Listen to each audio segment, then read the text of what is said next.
Hi, everybody. My name is Tomasz Tunguz. I'm a general partner and founder at Theory Ventures. We're an early stage venture capital firm. Half of us are AI engineers. We build and invest in lots of technical products. And before this, I was a product manager at Google, building large scale machine learning models for ad targeting, and then worked at a couple startups. And today, I'd like to share with you my journey with local AI. So I love local AI. I think it's a very important part of the future when it comes to inference. And over the last 6 months, I've been developing a system that I will walk you through. So the goal was to build a personal productivity system powered by AI agents. Obviously, during those 6 months, the capabilities of local models have exploded, and they're basically now 3 months behind state of the art, even the ones that you can run on a laptop. And things that I do with it: investment research, deal pipeline, communications, email reading, all kinds of stuff. I started in late 2024, and so I learned Ruby on a typewriter that was tied to a fax machine, and then eventually started to learn how to use it really effectively and developed an initial system that was built entirely in Ruby.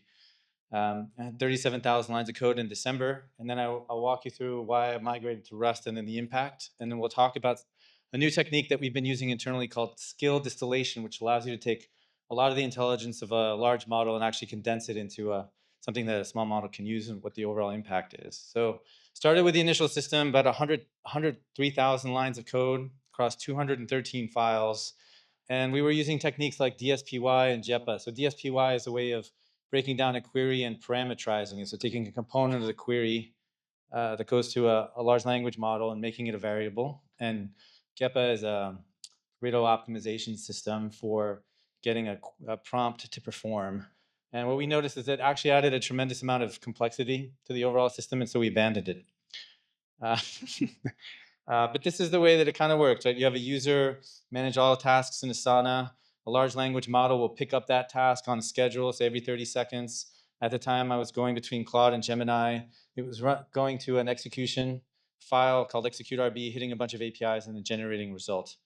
And it worked really well. Like you could do email on it, you could research, it would validate what was going on. And then I read about Rust, and I don't know, and I still don't know today how to program a line of Rust, but I will tell you it is an amazing language. And so if you don't know it, you should not know it the way that I don't know it, because it's really good.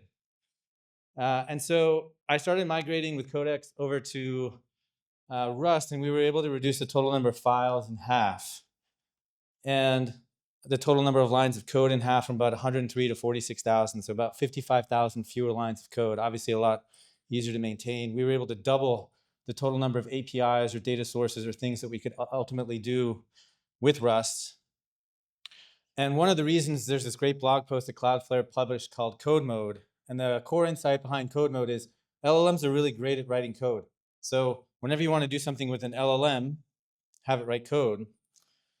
And to do this, like across those 50 APIs, what we do is we say, well, if a query comes in, hit a discovery API. So instead of feeding the context window full of every single capability that a system can do, just tell it has one capability, which is it can search for the stuff that it can do. That's called a discovery API. And so there's two different things that you can do with that discovery API, or just one, which is really just a search. Tell me what I can do. How do I hit email? How do I hit Notion? How do I hit the CRM?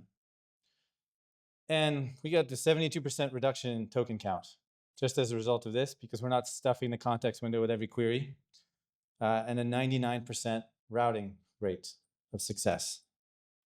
And we couple this to QMD. So QMD is an open source library started by Toby at Shopify.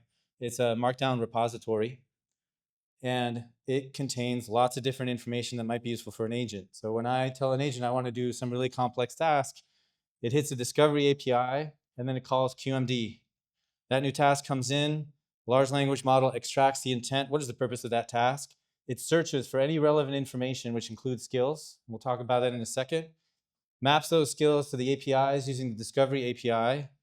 There's a pre-flight gate, which is, will this work on a local model or not? And then if it does, it hits a local quen, 3.635B. And if it doesn't, it escalates to a cloud model. And that's the architecture of the system. As a result of migrating to Rust in this system, this is on a logarithmic scale. So in December, I generated 51,000 errors. It's a lot of errors for a single person. And then by March, I was able to reduce it by 99.3%, effectively asymptotes to zero. So the system works very well. And then a key part of this system, in addition to managing tasks, is emails. So every single one of my emails actually goes through this system. The system hits Gmail. There's a whole bunch of Rust code that's associated with it. And then it's really important to, when you read email, read it in a secure environment, because you can imagine the prompt injection attacks can be significant. I'm not sure if you saw that there was an Israeli entrepreneur who had a video where he sent himself a Google Calendar invite. And the second he opened the Google Calendar invite, all of his garage doors opened. So that's a very quirky way of demonstrating the kind of prompt injections that you can deliver in a knowing way. And so the way that the email is triggered is there's another daemon that's running every 5 minutes. It reads Gmail. On a local machine, it spins up an Apple secure container, which is a relatively new technology. And inside that Gmail, inside that inbox, it converts the email into JSON, structures it, processes it, again with local quen, validates that the JSON is correct. That container has literally no permissions to do anything but this.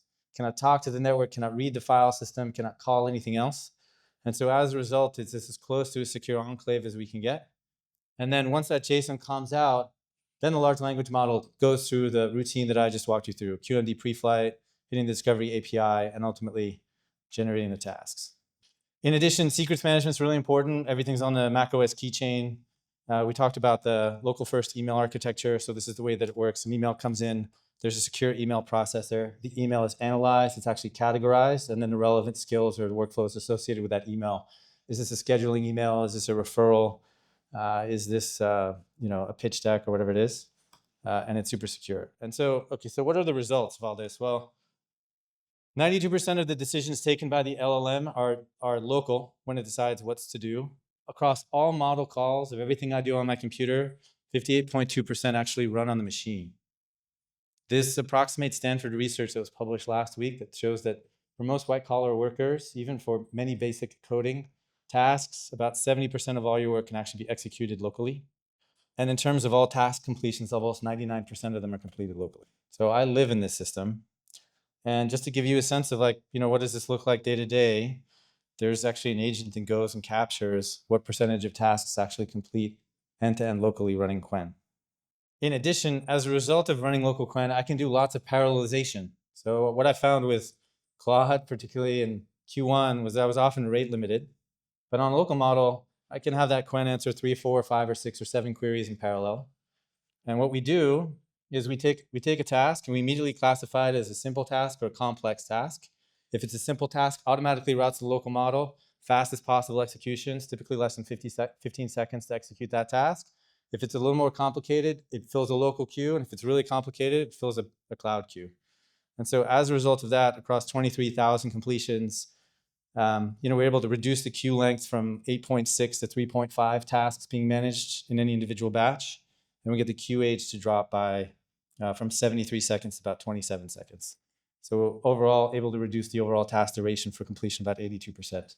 The last technique I'll walk you through is something that we call skill distillation. So many of you might be familiar with model distillation, where a very smart model is used to teach, very large smart model is used to teach a very small model to be smart. You can also do this with skills. And so how do we do it? Well, you take all the trajectories coming off your system, the work logs, and you pass it to a frontier model.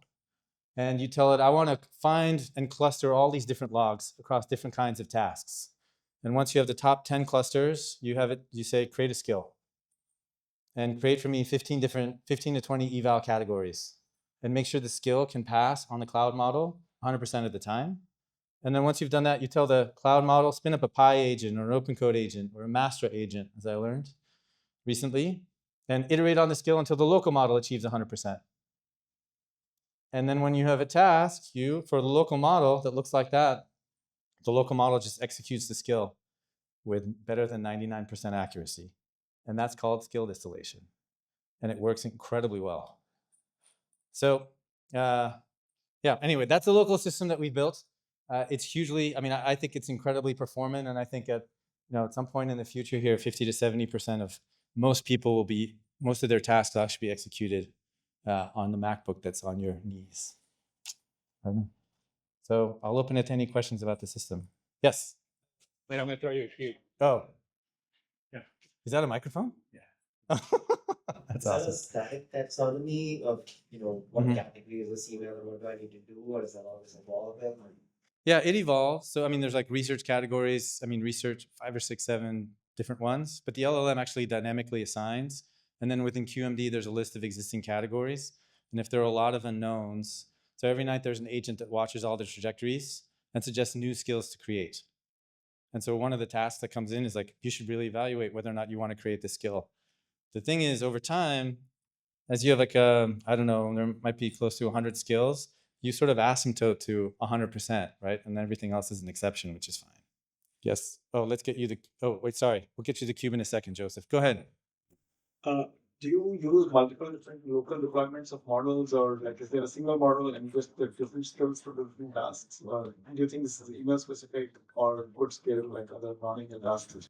Yeah, so we tried like a Quen 35B and then like a Gemma 426, I think, and then a Gemma E4B to do different levels of tasks. The reality is if you can get the throughput out of the Quen 35B, like 120, 150 tokens per second, you don't need the complexity of other models. And then you don't need to manage the memory pressure across those different models on that single machine.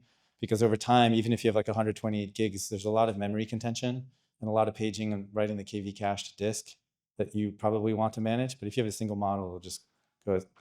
And then you can use different kinds of model engines. So I use Olama, and Olama manages batch sizes and the number of parallel requests automatically. But if you wanted to use like an OMLX, which is an open source MLX-based inference engine, you can use that. Or like an LLM Studio will help you too. But that's overkill, I think. Yeah. Will you pass me the cube? Or to Joseph? Good catch. Thanks.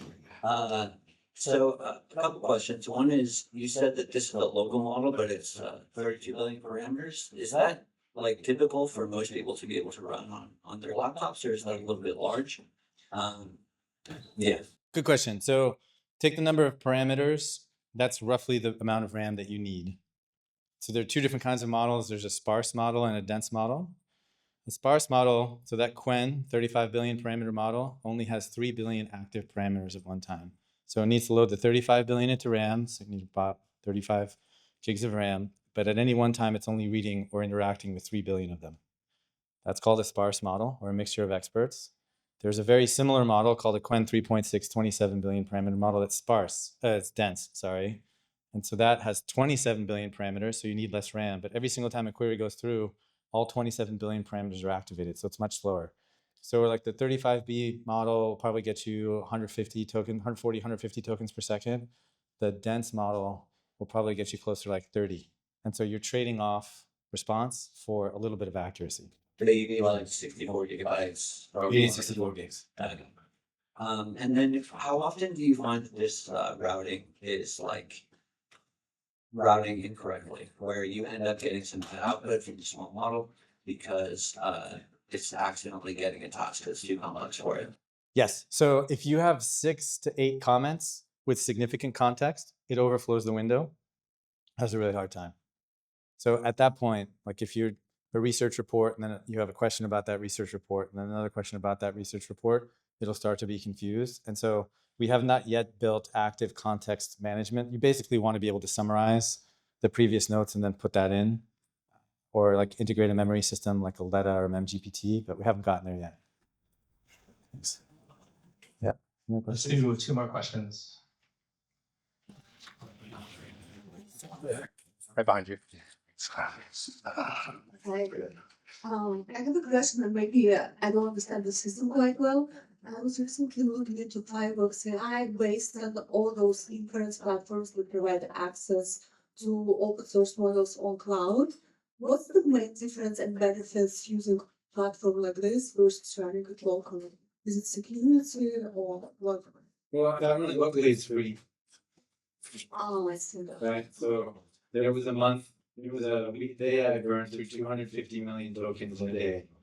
So I don't know, $120,000 annual. Yeah, right.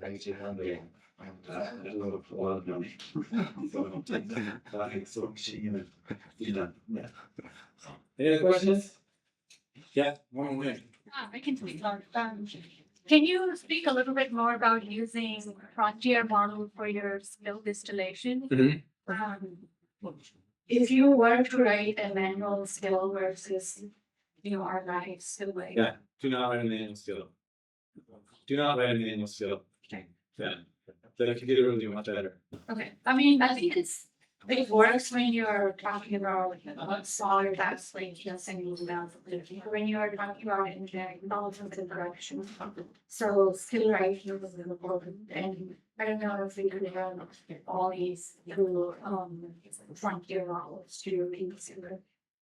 I think you can't. I mean, the way I think about a skill is it's like you wouldn't necessarily want to write like let's say you have a run book, right? Like let's say you have an incident in production, right? And you have a run book. Well, there's a bunch of English that is surrounding a bunch of API calls and then a bunch of interpretation. The skill is basically the run book, right? And it can be arbitrarily complex because as long as the skill is calling deterministic functions, as long as it's calling deterministic functions, then those functions can be arbitrarily complex.